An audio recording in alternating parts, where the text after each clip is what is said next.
India کی ریاست مہاراشٹر کے مالیگاؤں کی ایک عدالت نے مار پیٹ اور جھگڑا کرنے پر سزا کے طور پر حکم دیا ہے کہ وہ ملزم اگلے 21 دنوں تک باقاعدگی سے 5 وقت نماز ادا کرے گا۔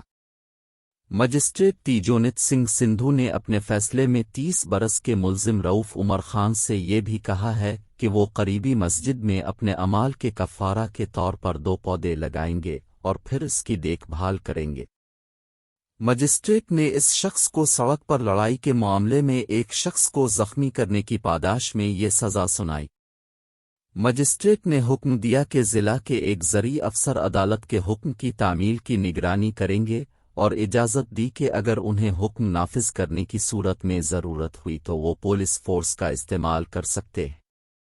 عدالتی حکم کے مطابق ملزم نے عدالت کو بتایا کہ وہ ایک غریب آدمی ہیں اور ان پر خاندان کی روزی روٹی کی ذمہ داری ہے۔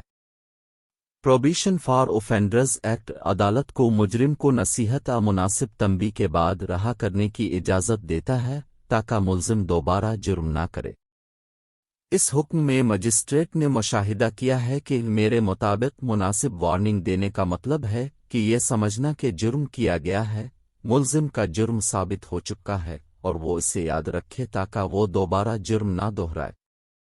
عدالت نے مزید کہا کہ ملزم نے اعتراف کیا ہے کہ وہ ایک دیندار مسلمان ہیں اور ان پر نماز پڑھنا فرض ہے، لیکن وقت کی کمی کی وجہ سے وہ نماز نہیں ادا کر پاتے۔